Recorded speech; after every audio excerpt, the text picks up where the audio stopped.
तो hi guys, आपका स्वागत है मेरे चैनल पे। तो आज हम मुरीम डेवलप का अगला एपिसोड लेके आ चुके हैं। तो चलिए स्टार्ट करते हैं।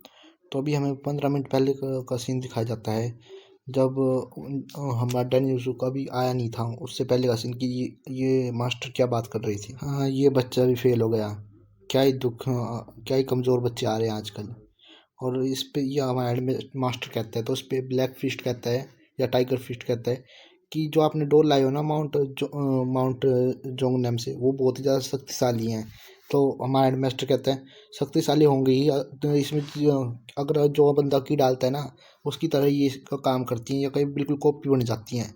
इसमें की भी हमारे ब्लैक फिस्ट और इन तीनों ने अपनी की डाल दी थी, इसलिए इतनी ताकतवर थी।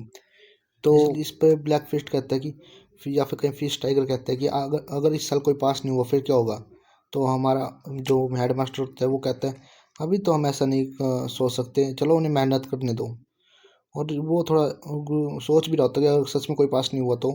और स्पेयर मास्टर होता है वो भी इसी उसमें होता है कि अगर सच में कोई पास नहीं हुआ तो फिर हमारे इस यूनिवर्सिटी का क्या होगा।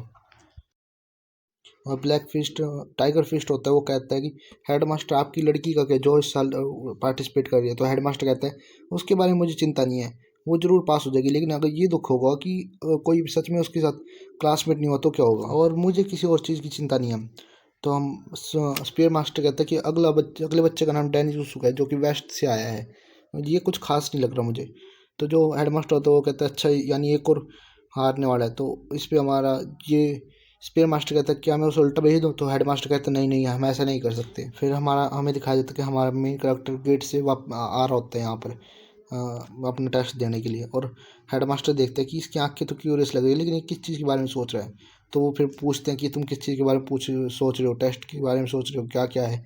तो ऐसे वो होते हैं। तो हमें दिखाया जाता है टेस्ट शुरू हो जाता है और प्रेजेंट टाइम में आ जाते हैं। और हमारा मेन कैरेक्टर तो वो आती उन दो पुतलियों को ना, मूर्तियों को, छोटी चीज़ों पतली पतली थी उन्हें तबाह कर देता है। और बड़ी मूर्ति पे भी अपना प्रेशर पॉइंट से मारता है, लेकिन वो बड़ी मूर्ति को नहीं होता क्योंकि ये ताकतवर होती है, क्योंकि इसमें हेडमास्टर की है। और वो सोचता है कि पिछली बार भी मैं ऐसे ही हार गया था, लेकिन अब क्या मैं हारूंगा नहीं। और वो ना बिल्कुल कूद के वो सीधा उसकी गर्दन पे मारता है और उसे वो उसके हाथ के लिए पड़ जाता है और उसका हाथ तोड़ने की कोशिश करता है, लेकिन उसे कौन बताए कि ये लकड़ी है, ये टूटने वाली नहीं है। और उसने लकड़ी लकड़ी की डोल ने उसको अपने एक हाथ से उठा के फेंक दिया होता है। हमारा मेन कैरेक्टर अच्छी तरह लैंड कर देता है और बच जाता है। और जो ये टेक्निक होती है ना, ये टेक्निक फाइटिंग टेक्निक नहीं है, ये मतलब जॉइंट्स टेक्निक है, जो कि लोगों को ठीक करने के लिए काम आती है। और अब हमें हेड मास्टर बताता है कि ये जो मूर्तियाँ ना, ये बहुत ताकतवर मूर्तियाँ हैं, लेकिन इसने दो को तो हरा दिया, लेकिन जो बड़ी वाली मूर्ति है ना, वो इस छोटी मोटी टेक्निक से ख़त्म नहीं होने वाली। तो अब तुम क्या करने वाले हो। तो हमारा मेन कैरेक्टर है वो सोचता है कि अब मैं क्या करूँ, कि मुझे क्या करना चाहिए, मैं इससे कैसे डील करूँ। तो हमें दिखाया जाता है कि हमारा मेन कैरेक्टर अपनी जगह से जल्दी से हटता है और उस पर अटैक करने के लिए चला जाता है। और हमारा मेन कैरेक्टर उस टेक्निक का होता है अपग्रेड वर्जन इस्तेमाल कर रहा होता है, जो प्रेजेंट टाइम में है ही नहीं, जो फ्यूचर में आने वाली है, जिसे देख के ही सारे हैरान हो जाते हैं। और वो देखते हैं कि उसने एक मुक्का मारा होता है ना, तो हम ये मूर्ति भी तबाही होने वाली होती है। और वो तीनों सोच रही होती हैं कैसे किया इसने। तभी स्पीयर मास्टर कहते हैं उसके हाथ की तरफ देखो, उसने अपनी उंगली से ऊपर करके मारा होता है। भाई ये बहुत ज़्यादा जोर का लगता है। टाइगर फिस्ट सोच रहा होता है कि इसने कैसे किया।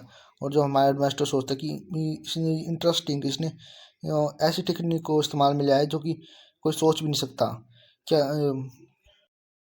स्पीयर मास्टर कहता है कि इसकी क्रिएटिविटी बहुत ही अच्छी है, इसने क्रिएटिविटी से ऐसी चीज़ सोच ली जो हम सोच ही नहीं सकते। और जो हेडमास्टर होता है वो कहता है क्रिएटिविटी एक टैलेंट टैलेंट ही कह सकते हैं हम इसे, यानी ये टैलेंटेड बच्चा है। लेकिन इन्हें कौन पता, ये 30 सालों तक युद्ध के मैदान में था।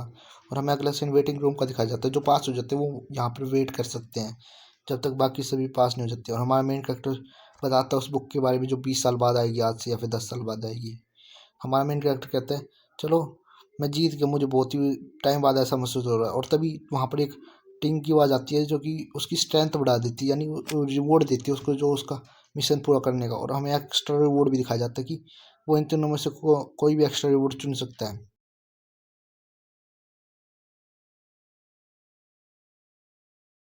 इस एक्स्ट्रा रिवॉर्ड वाली वीडियो में तीन चीज़ें दिखाई गई होती है, जिसमें से एमसी को या फिर डेन यूसुक को इन तीनों में से एक चुननी है, लेकिन डेन यूसुक डिसाइड नहीं कर पा रहा होता कि उसे क्या चुनना है। पहली होती है फैंटम पिल और दूसरी होती है येलो सोड।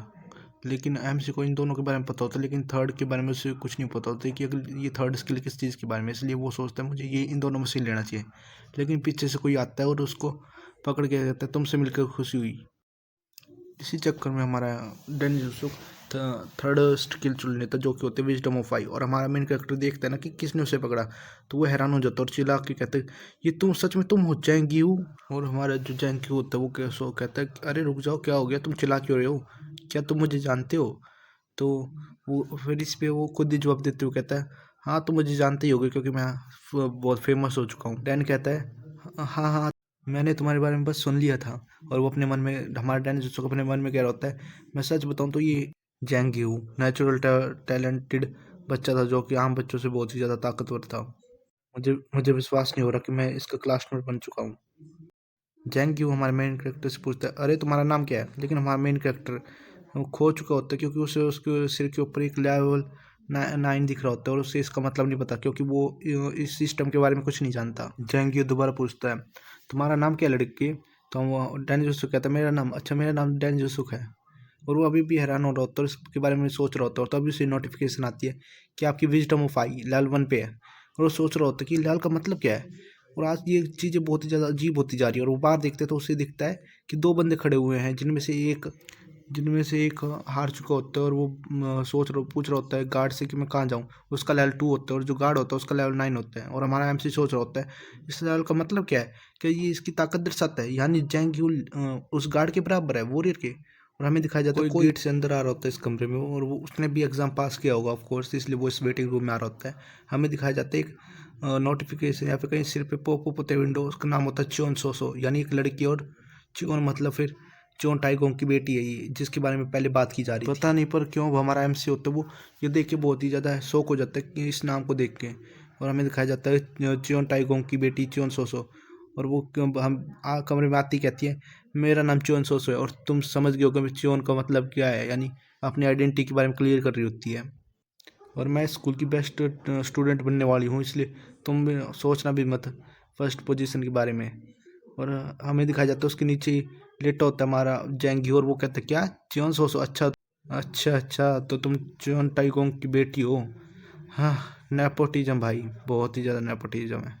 हमारा मेन कैरेक्टर बताता है कि च्योन सोसो जिसे मुहिम की सबसे क्रूरता की देवी या फिर कहीं क्रूरता की औरत भी कहा जाता है, क्योंकि इसको मर्दों से घिन आती थी या कहीं नफरत करती थी। और ये मेरी क्लास में है। और च्योन सोसो भी हमारे एमसी को देख लेती है डैन यूसुक, और कहते तुम मुझे घूर घूर क्यों रहे हो। और उसकी लग तो जैंग यू के ऊपर होती है। और हमारा जैंग यू सोच रहा होता है मैंने क्या किया। और इस पे हमारा डैन यूसुक कहता है अरे नहीं नहीं मैं तो तुम्हें ऐसे ही घूर रहा था, मैं तुम्हें देख के सरप्राइज हो गया था। और वो अपने मन में सोच रहा होता है और मैं सोच भी नहीं सकता कि ये च्योन सोचो 30 साल पहले इतनी प्यारी और मासूम थी। और वो कहते हैं ठीक है ठीक है, और वो नीचे आते हुए बैठती है। और जहांगीर से कहती है अबे ओए मैंने ये टेस्ट अपनी काबिलियत से पास किया है, मैं किसी के वो उससे नहीं आई हूँ, इसलिए मुझे नीचे देखने की कोशिश भी मत करियो आधगंजे बच्चे। और हमारा इस बात पे जहांगीर कैसे चुप रह सकता है। और वो जैंग यूपी फिर उसके सर पे टक्कर मारते हुए कहता है कि अबे ओए तूने अधगंजा किसे कहा, ये आजकल का फैशन है, फैशन समझ नहीं आता तुझे। और वो सो कहते हैं फैशन किस चीज़ का फैशन है यार। मतलब दोनों लड़ रहे होते हैं, और जो स्पेयर मास्टर होते हैं वो दो बच्चों को अपने साथ लाते हैं और कहते हैं चौन सो इतनी ज़्यादा चिल्ला क्यों रही हो। और उनका मैच जो होता है वो ख़त्म हो चुका होता है। और वो कमरे में आते और कहते हैं तुम पाँचों क्वालिफाई हो चुके हो, इसलिए तुम पाँचों स्कूल में एंटर कर चुके हो, और ये तुम्हारी वर्दी है इसलिए पहन लेना इसे। और डैन यूसुक इसे देखते हुए कहते हैं वाह कितनी बढ़िया है। और चौन सो स्पीयर मास्टर से कहते हैं मास्टर क्या आप हमारी रैंकिंग बता सकते हैं। तो वो कहते हैं अच्छा रैंकिंग, ठीक है मैं रैंकिंग बताता हूँ। तो हमारे डैन यूसुक की तरफ उंगली कहता है ये फर्स्ट, और जैंग यू को सेकंड बताता है, और सोसो को थर्ड बताता है। इस पे जैंग यू और सोसो दोनों हैरान हो जाते हैं। और जो जैंग यू होता है वो कह रहा होता है मुझे इससे लड़ना है। अरे भाई इन दो पीछे खड़े इनकी भी रैंकिंग बता के चला जाता है यार। और हमें अगला सीन दिखाया जाता है कि मास्टर उन्हें चीज़ें बता रहे होते हैं तुम्हें ये रूल मानने ये करना है, वर्दी पहन के नहीं है। बस जानकारी देते और कहते तुम्हें कल सुबह आना है। हमें शाम का सीन दिखाया जाता है जहाँ पे टेस्ट तो ख़त्म हो चुके हैं और ये अब अपने घर जा रहे हैं। जैंग्यू कहता है यार आज मज़ा नहीं आया, कुछ भी नहीं था यार आज सीखना वो। और जो फिर वो ना च्योन सोसो को चिढ़ाने के लिए कहता है अरे अरे च्योन सोसो के पापा भी तो यहाँ पे पढ़ाते हैं, मुझे लगता है अपने सब संभाल लेने चाहिए। और च्योन सोसो कहती है अरे अधगंजे बच्चे तू दिमाग ख़राब मत करा कर मेरा। और वो फिर जाते हुए कहता है ठीक है कल मिलेंगे। और च्योन सोसो कहती है तुझे तुझसे मिलना भी किसको है। और फिर वो कहती है ठीक है मैं भी चलती हूँ। और हमारा मेन कैरेक्टर अब सोचता है कि मैं कल बैटल फील्ड पे था और आज यहाँ पर हूँ, मैंने कुछ तो चेंज किया है, लेकिन मेरे कॉमरेड्स कहाँ हैं और उस वार का क्या हुआ जो हम लड़ रहे थे, क्या हम जीते या हारे। लगता है कि बहुत सारी चीज़ें बदल चुकी हैं, लेकिन अगर मैं सच में पास्ट में आ गया हूँ तो मैं अपने फ्यूचर को ज़रूर बदलूंगा और जो पिछली पिछली ज़िंदगी मेरे साथ हुआ वो कभी भी नहीं होने दूंगा। और हमें अगले सीन का सीन दिखाया जाता है जहाँ पे हमारा मेन कैरेक्टर भागते भागते स्कूल पहुँचता है लेकिन लेट हो जाता है। और सोच रहा होता है मैं कल रात ज़्यादा ही सो गया। और पहुँच तो जाता है लेकिन उसके मुंह पे ही फीस्ट मास्टर होते हैं वो दरवाज़ा बंद कर देते हैं और कहते हैं आजकल के बच्चों को हो क्या गया है, लेट हो जाते हैं हर बार। और हमारा मेन कैरेक्टर कहता है अरे नहीं नहीं पहले दिन पे लेट हो गए मैं अपने स्कूल, ये बहुत ही गलत हुआ। लेकिन कोई और भी लेट हुआ होता है और ऑफ कोर्स ये जैंग्यू है और वो कहते हैं अरे अरे तुम भी लेट हो गए। ऑफ कोर्स लेट तो होना ही था क्योंकि तुम्हें सोना भी तो हम अच्छे से सोएंगे नहीं तो अच्छा प्रदर्शन कैसे करेंगे। चलो तो इस पे भी हमारा मेन कैरेक्टर हाँ हाँ कर देते तो तो फिर ना हमारा जैंग्यू एक्साइटेड हो जाता है और कहता है चलो फिर तुम सो चुके हो तो चलो अब फाइट करते हैं, वैसे भी हमारे पास करने को है ही का। और हमारा मेन कैरेक्टर कहता है क्या मुझे इस मॉन्स्टर से लड़ना पड़ेगा।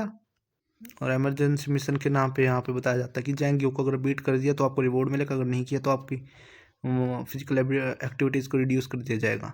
और जैंग्यू कोई आम इंसान नहीं है, कभी तुम इसे आम बच्चा समझ रहे होंगे जो छोटा मोटा बच्चा, लेकिन ये बहुत ही बड़ा वॉरियर बन सकता है।